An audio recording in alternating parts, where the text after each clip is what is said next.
These are the two planes I'm going to be foreplaning with, or jack planing with, depending on how you like to talk about it.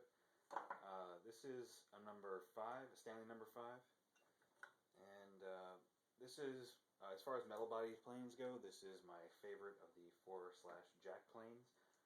There's a number 6 as well, which is slightly larger. I don't find a whole lot of use for that one unless I'm using it on really large boards.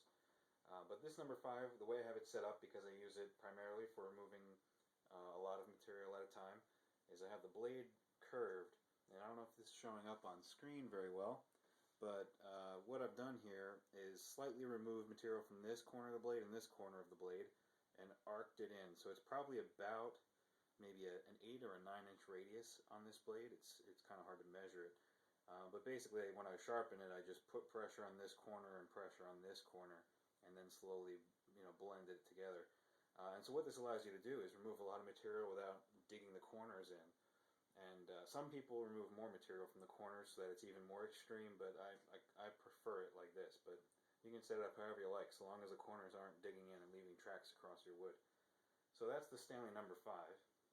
And I generally set this fairly aggressively so that I'm removing, a decently thick piece.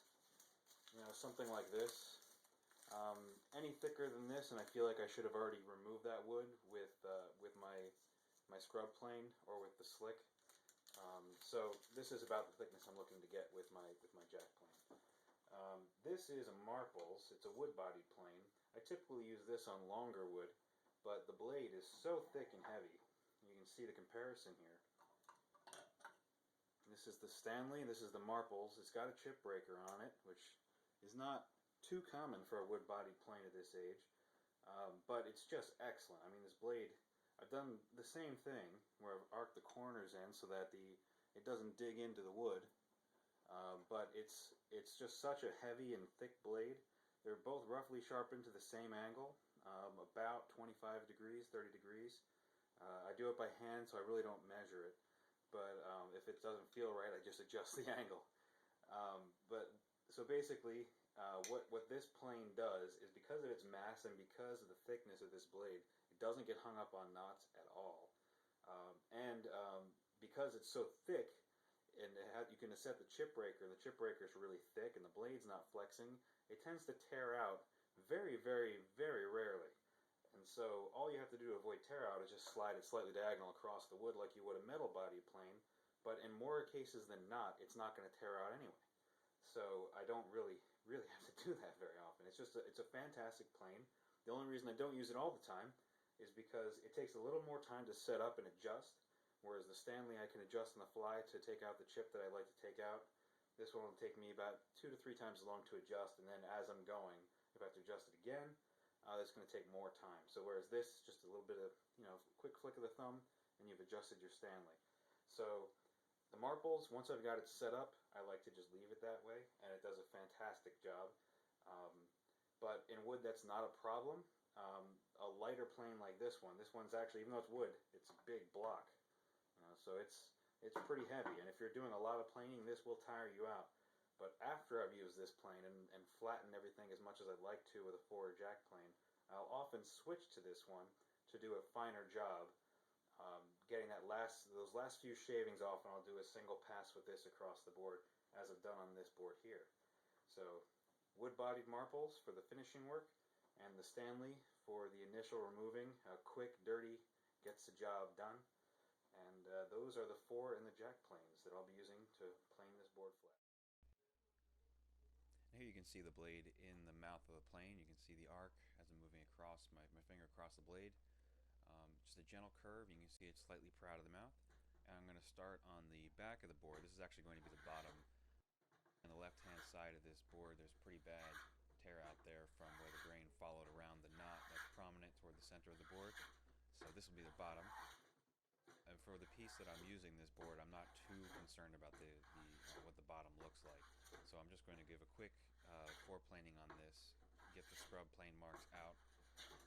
I'm going to go first one direction across the board along the length, because I don't need to go diagonal, because I've already flattened the board out with the scrub plane, so I really just need to remove those marks. And I'm just going to work my way across the board from one side to the other, and then any areas that are giving me trouble, tear out from the grain changing direction, right around the knot primarily, I'll start planing the opposite direction.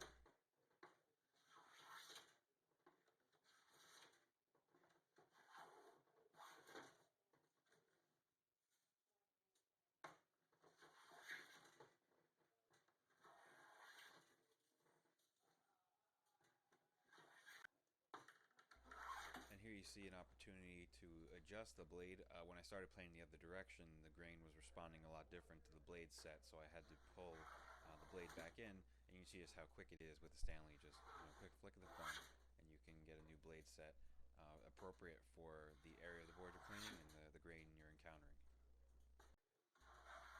And occasionally, as I'm planing across the length of the board, I'll stop and check to see if I've gotten a nice shaving from one end to the other, showing me that I've gotten a nice flat stroke all the way across.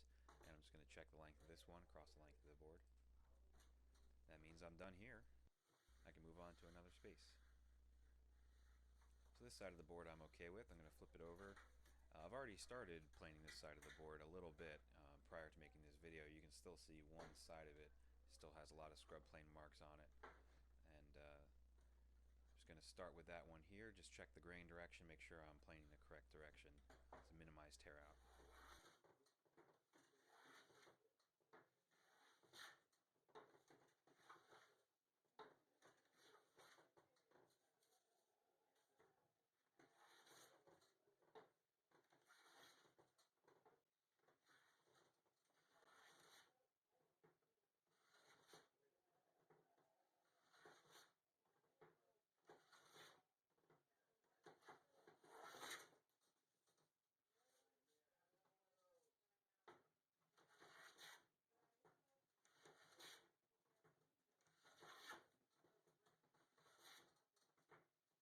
And just like on the other side, I'm going to move from one side of the board to the other and adjust the blade set as required.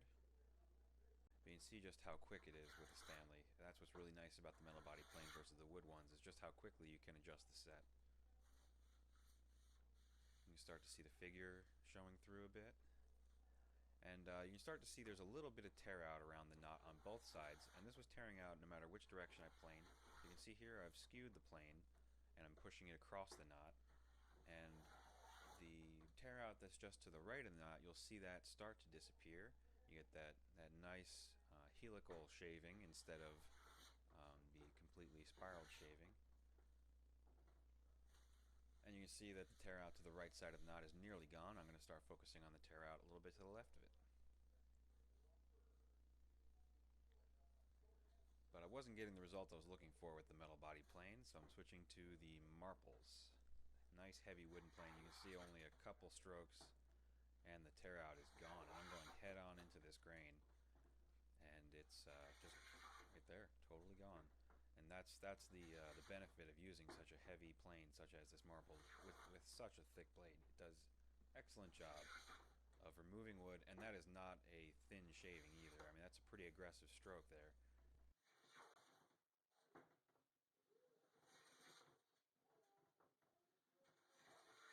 Tear out to the left of the knot is gone.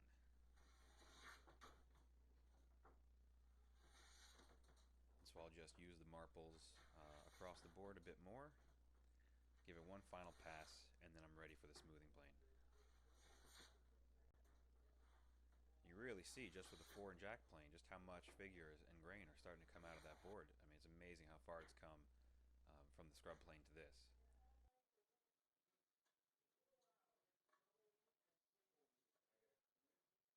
This step with the Fore plane took about 20 minutes on both sides of this board, and now it's ready for the smooth plane.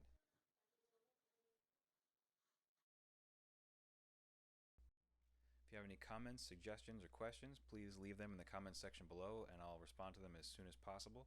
If you like what you're seeing and want to see more, please subscribe. Thanks and happy woodworking.